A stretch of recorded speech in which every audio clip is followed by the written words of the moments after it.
Hello दोस्तों, कैसे हैं आप सब लोग। आशा करती हूँ अच्छे होंगे। हमारी आज की कहानी का नाम है उपेक्षा। तो ऐसा कौन सा तीर मार लिया आपके लाडले ने जो मिठाई खिलाऊं। थाली में एक रोटी और थोड़ी सी सब्जी रखकर अनिरुद्ध के सामने पटकते हुए सुनीता जी बोलीं तो दिवाकर बाबू मन में बोले, मिठाई ना सही, अपने शब्दों में मिठास तो घोल ही सकती हो। आज मेरा बेटा का सपना पूरा हुआ। उसने आईएएस की परीक्षा पास कर ली है। अब वो एक बड़ा अफसर बन गया है और तुम हो कि। लेकिन वे चाह कर भी अपने मुंह से कुछ बोल ना सके।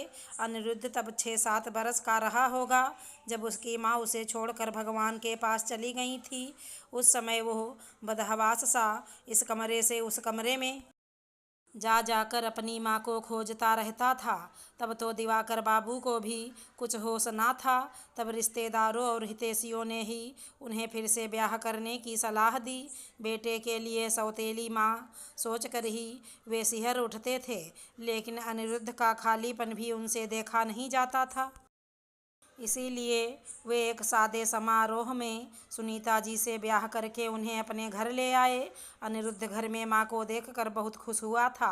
सुनीता जी भी उस पर अपनी जान छिड़कती थी, अपने साथ बिठाकर खिलाती और अपनी गोद में ही उसे सुलाती थी।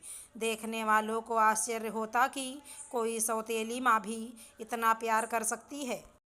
दिवाकर बाबू जब अपनी दुकान से वापस आते तो अनिरुद्ध उनसे माँ के बारे में बताता कि माँ ने मुझे ये खिलाया, ये सिखाया, वगैरह वगैरह। अनिरुद्ध स्कूल जाने लगा तो सुनीता जी उसे स्कूल ले जाने और वापस लाने में व्यस्त हो गईं। एक दिन उनका जी मिचलाया तो उन्हें शंका हुई। पति के आने पर उन्हें बताया और फिर दोनों डॉक्टर के पास गए। डॉक्टर साहिबा ने जब बताया सुनीता जी गर्भवती हैं तो दिवाकर खुशी से फूले नहीं समाये। वे पत्नी का विशेष ख्याल रखने लगे। अनिरुद्ध भी अपने आने वाले भाई या बहन का इंतजार करने लगा। समय पूरा होते ही सुनीता जी ने एक पुत्र को जन्म दिया। अस्पताल से जब बच्चे को लेकर घर आईं तो अनिरुद्ध बहुत खुश हुआ। उसने अपने भाई को स्पर्श करना चाहा तो सुनीता जी ने उसका हाथ झटक दिया। वो मासूम कुछ समझ नहीं पाया। अगले दिन फिर से जब वो भाई को देखने माँ के पास गया तो सुनीता जी का व्यवहार उपेक्षित ही था। अब ना तो वो अनिरुद्ध को अपने पास बिठाती और ना ही उसे कहानियाँ सुनाती। कल तक जो उनकी आँखों का तारा था आज वहीं उनकी आँखों में खटकने लगा था। एक दिन अनिरुद्ध ने अपने भाई का खिलौना ले लिया। बस सुनीता जी ने चटाक से एक थप्पड़ उसके गाल पर रसीद दिया। उस दिन वो बहुत रोया था। तब से वह गुमसुम सा रहने लगा था। दिवाकर बाबू ने भी महसूस किया कि सुनीता जी अब पहले जैसी नहीं रहीं। उन्होंने पत्नी को समझाना चाहा कि ये वही अनिरुद्ध है जिसके बिना तुम खाना नहीं खाती थी और अब उसे ही दुत्कार रही हो। तो उन्होंने पलट कर जवाब दिया, अब मेरा बेटा मेरे पास है तो दूसरे खून को मैं क्यों देखूं। आखिर है तो पराया ही ना। आपको फिक्र है तो आप कीजिए। पत्नी की दो टूक बात सुनकर तो वे चकित ही रह गए थे। समय बीतता गया। अनिरुद्ध 8वीं कक्षा में पढ़ने लगा था। उसका भाई आशीष भी स्कूल जाता लेकिन क्लास में कभी नहीं बैठता। एक परीक्षा में तो वह फेल भी हो गया। तब अनिरुद्ध ने माँ से कहा कि आशीष स्कूल जाकर पढ़ाई नहीं करता, सिर्फ शरारतें करता है। फिर तो सुनीता जी उस पर बरस पड़ी थी। एक ही घर के दोनों बच्चे थे। एक को माँ का भरपूर प्यार मिलता और दूसरा माँ से प्यार के दो मीठे बोल भी सुनने को तरस जाता। यहाँ तक कि सुनीता जी उसकी पढ़ाई को भी पैसे बर्बाद करना समझती थी। एक दिन अनिरुद्ध ने 10वीं कक्षा की कुछ किताबें खरीदने के लिए पिता से पैसे मांगे। दिवाकर बाबू पत्नी को जवाब देना चाह रहे थे लेकिन अनिरुद्ध ने पिता को चुप रहने का इशारा कर दिया। जिस माँ की गोद में बैठकर वो खाना खाया था और जिसकी उंगली पकड़कर वो स्कूल जाता रहा था, उनसे जवाब तलब उसके पिता भी करें तो उसे गवारा ना था। उसने तो माँ की हर उपेक्षा को भगवान का प्रसाद समझकर स्वीकार कर लिया था। काम के सिलसिले में अक्सर ही अनिरुद्ध को बाहर जाना पड़ता था। घर आने में देर सवेर हो जाती तो सुनीता जी तीखे बाड़ चलाने में जरा भी नहीं चूकती थी। एक दिन तो उन्होंने उससे साफ कह दिया कि अपने रहने की व्यवस्था अलग कर ले। पिता की गिरती सेहत देखकर वो जाना नहीं चाहता था, लेकिन माँ की खुशी के लिए वो अलग किराए के मकान में रहने लगा। कुछ समय के बाद अनिरुद्ध को प्रमोशन और ट्रांसफ़र मिला, लेकिन वो अपने घर से दूर जाना नहीं चाहता था। इसलिए उसने अपना प्रमोशन छोड़ दिया। आशीष ने दुकान संभाल ली और उसके पिता घर पर ही आराम करते।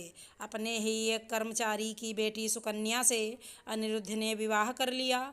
बहू को आशीर्वाद देने उसके पिता आए, लेकिन ना तो माँ आई और ना ही आशीष।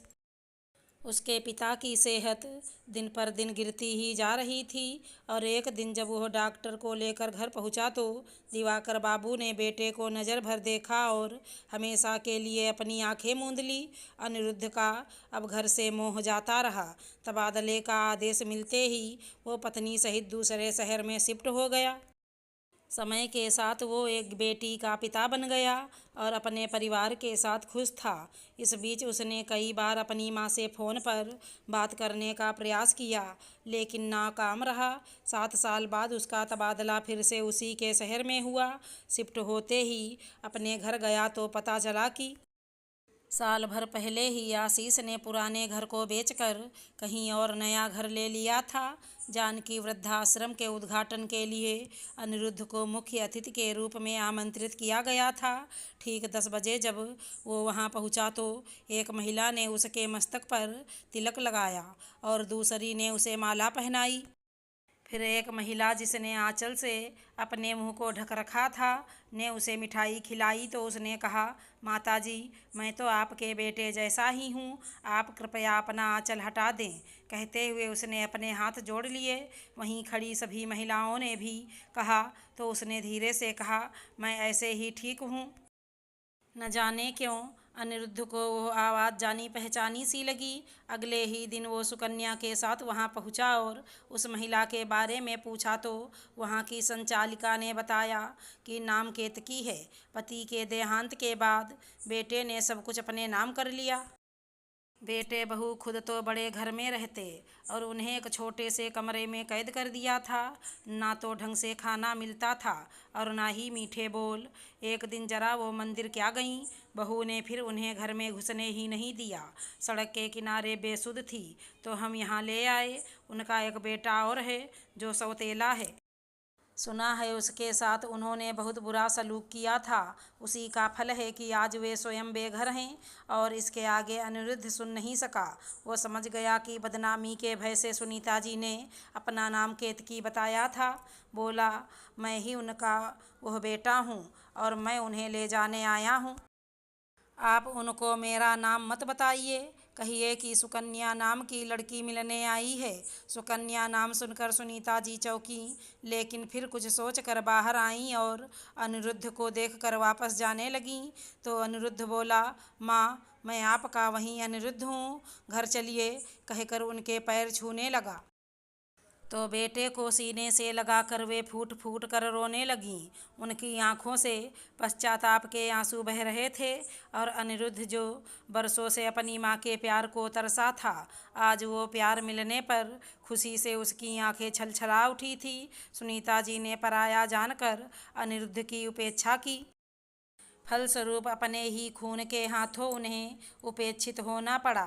उन्होंने अनिरुद्ध से माफ़ी मांगी तो हंसते हुए वह बोला, माँ, आपका तिरस्कार तो मेरे लिए वरदान था, वरना मैं भी आशीष। सुनीता जी ने उसके मुंह पर अपना हाथ रख दिया।